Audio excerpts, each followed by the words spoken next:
Welcome to this episode of Above the Clouds. Today we will focus on the essence of bhakti, satisfying Krishna.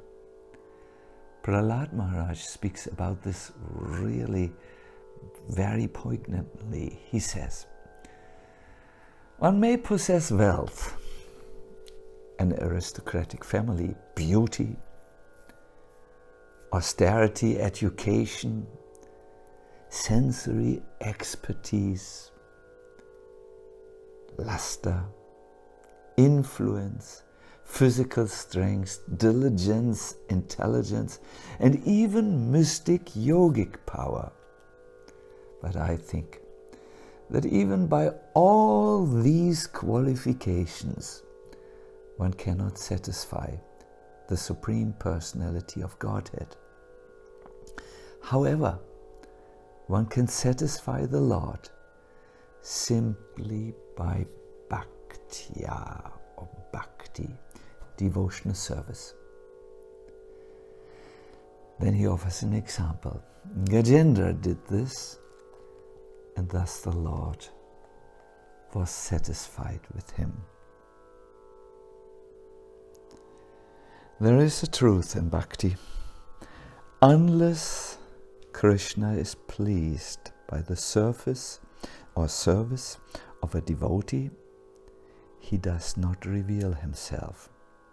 Or as Srila Prabhupada so often reminded us, don't try to see God. Act in such a way that the Lord sees you. Let's pause here a little bit.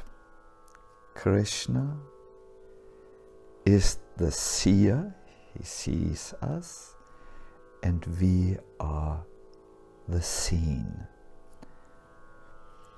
Once Srila Bhaktisiddhanta Saraswati Thakur said, my whole message, that means whatever I have to say, is based on the proper comprehension of drik, drishya, vichar.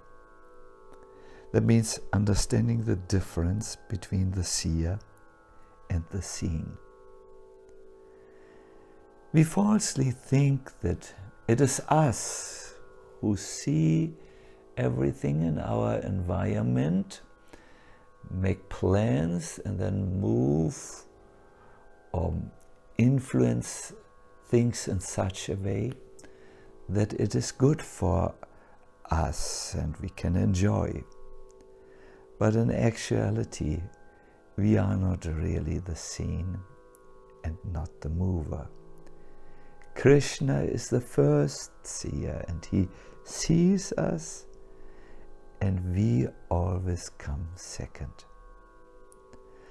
I do remember once driving in a car with one professor of theology. We were on our way to a conference in Zurich, where both of us presented. And I asked him in the car, what do you think? Has God created us, or have we created him? I still remember how he turned back to me and nodded his head and said, yes, that's the question, isn't it? Have we, in our need to know and have safety and security and help in our life, have we, with our various cultures, formed images of God and thus created him? Or is he first and has created us? Professor Kera looked at me and said, honestly, I don't have an answer to this question. In bhakti, the answer is we are always like little ants who move here and there, and the Lord is overseeing what we see and how we move. There's even a poem by Rumi, who famously said, "I was a black ant in a dark universe, in an absolutely dark night and on a black stone. But you found me." So yes, we are the seen.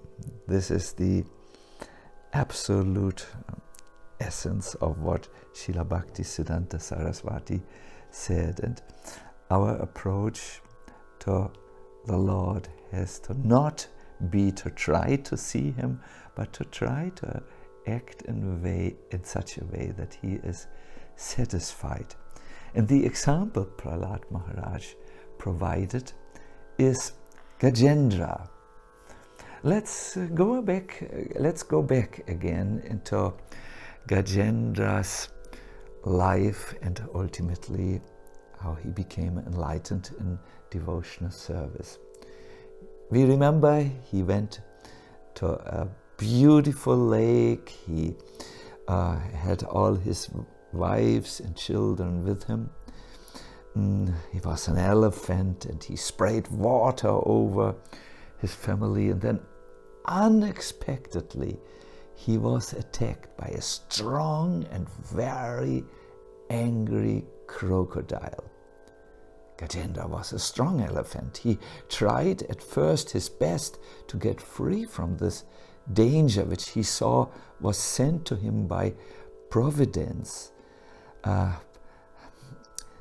Gajendra and the crocodile fought in such a way that they pulled each other in and out of the water for a long, long time.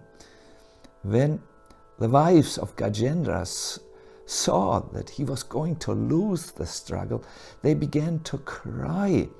They wanted to help him, but no one could help him. Seeing their fighting, even the powerful demigods who hovered over the scene were surprised. It was so fierce. Then Gajendra, seeing no other people or ways to help him, turned to the Lord and began to say a prayer where he addressed the Lord as the supreme authority who was beyond the mind of anyone.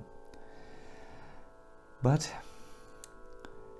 he did not have a specific idea of the Lord. The supreme power, supreme authority. He didn't think of Krishna or Rama and so on. But still, the Lord saw how he was praying in a desperate mood. He could understand the Lord, the Gajendra's suffering, and then he, who is the shelter of the entire universe and who's really existing everywhere, immediately appeared with great speed on the back of Garuda. He took his Sudarshan chakra in his hand, and Gajendra saw him, and although he was reeling in acute pain due to this attack of the vicious crocodile, he did such a wonderful gesture.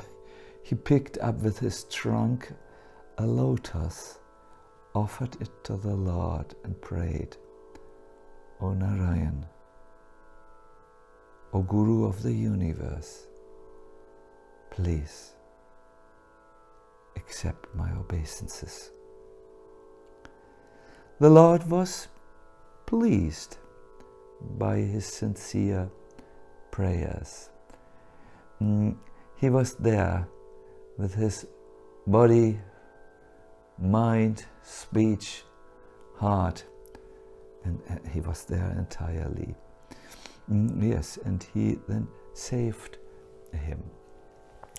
Rupa Goswami meditates about this amazing pastime and says a prayer which I think must please the Lord, because it really tells us of the essence of the mood of a bhakta.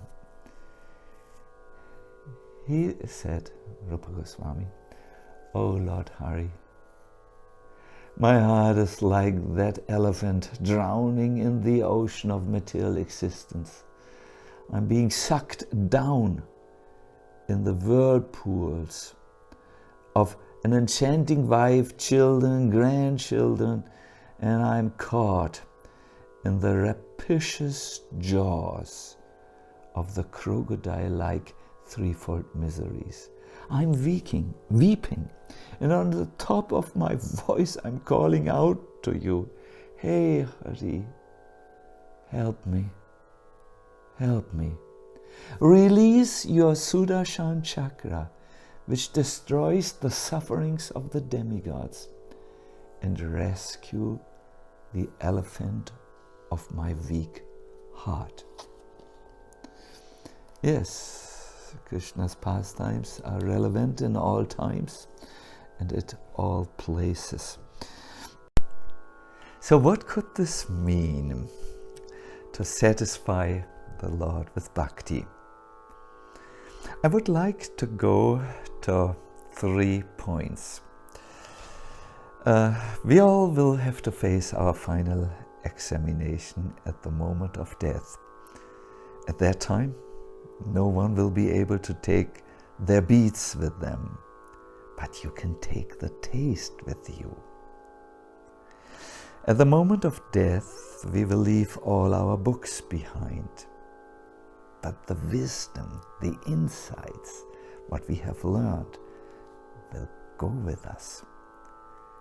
At the final examination, our positions, if we were male or female, family, man or sannyasi, or having an important position in service, all this will be left behind, but not whatever service we could do during this time.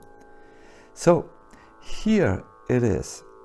If you want to do something with bhakti, concentrate on the things which are of value.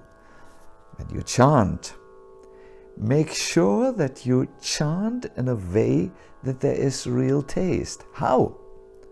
Well, not by mechanical chanting, but by being in the mood that I'm addressing the Lord, and the Lord is through the holy name, and the Lord is hearing me. When you read, bring the real essence to your reading. It's not about just gathering knowledge or just turning the pages. No, the idea is I want to extract some real deep points from the scriptures that I'm able to apply in my life. Only that which I apply stays with me. Everything what I don't apply goes. And also, let us not get stuck with temporary positions, but let us see that we can utilize whatever position we have now by our karma or by our circumstances or by mercy. Let us use this to be really of service. The point here is bhakti is a quality of the heart which is manifested in a devotional service. So let us not try to become important in a mundane sense. Prabhupada writes about this. Anyone who has any desire or aspiration for satisfying his senses by becoming more and more important, either in the material sense or in the spiritual sense, cannot actually relish the really sweet taste of devotional service. This comes from chapter 3 of Nectar of Devotion.